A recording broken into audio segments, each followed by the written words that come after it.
Hi friends, this is Hari. Cinema bus அப்டேட்டில் ஒரு முக்கியமான அப்டேட் எனக்கு கொண்டு வந்திருக்கேன். 2.0 ஃபேன்ஸ் லவர்ஸ்க்கு எல்லாரும் கண்டிப்பாக ஒரு முக்கியமான அப்டேட்டாக கூட இருக்கும். ஸோ 2.0 படம் வந்து நவம்பர் 29 ரிலீஸ் ஆகும்னு சொல்லிட்டு சங்கர் சார் ரொம்பவே அதிகாரப்பூர்வமாக அறிவிச்சிருக்காரு. ஸோ அவர் அறிவிச்சதுலேருந்து பார்த்தீங்கன்னாக்கா இந்த படத்து மேலே இந்த எக்ஸ்பெக்டேஷன் இன்னும் அதிகமாக தான் இருக்குதுன்னு சொல்லணும். நடுவில் கொஞ்ச நாள் வந்து ரொம்பவே மெத்தனமாக இருந்தது. பட் ஆனால் அவர் அறிவிச்ச அன்னையிலேருந்தே மறுபடியும் அந்த ஃபீவர் ஸ்டார்ட் ஆயிடுச்சு. ஸோ இந்தியா ஃபுல்லாக இந்த படத்தை பற்றி தான் பேசினாங்க ஆன்லைன் சோஷியல் மீடியாவில். ஸோ இந்த படத்தோட ரிலீஸ் வந்து எந்த அளவுக்கு இருக்கும், எவ்வளோ பெரிய ஓப்பனிங்ஸ் படத்தோட ஓப்பனிங் இருக்கும், ஃபர்ஸ்ட் ஓப்பனிங் சொல்லிட்டு எல்லாருமே வந்து எதிர்பார்த்துருக்காங்க. ஸோ இந்த நிலையில் இந்த படத்தில் நிறைய விஷயங்கள் ஒவ்வொரு நாளும் தினைக்கு சின்ன சின்ன விஷயங்கள் வெளியில் வந்துருக்கு. ஸோ அதில் லேட்டஸ்டாக கிடைச்ச தகவல் படி இந்த படத்தோடைய ஒன்லைன் ஸ்டோரி வந்து கிடைச்சிருக்கு. இதுதான் வந்து உண்மையாலுமே ஒன்லைன் ஸ்டோரி.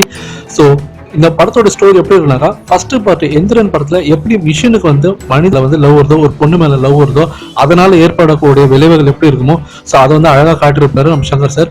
அதே போலதான் 2.0 படத்துல வந்து ஒரு மிஷினுக்கும் வந்து லவ் வருது. ஸோ அதனால ஏற்படக்கூடிய சிக்கல்கள், அதனால ஏற்படக்கூடிய விளைவுகள்லாம் என்னன்றதை இந்த படத்துல ரொம்பவே அழகா காட்டியிருக்காராம். ஆனா போன படத்துல இல்லாத அளவுக்கு இந்த படத்துல ரொம்பவே பிரம்மாண்டத்தை சேர்த்திருக்காரு. நம்ம எல்லாருக்குமே தெரியும், ஏசியாலே மிகப்பெரிய பட்ஜெட்ல உருவாயிருக்கு இந்த படம். ஸோ கண்டிப்பா இந்த படத்தை வந்து நம்ம மிகப்பெரிய லெவல் எதிர்பார்க்கலாம்.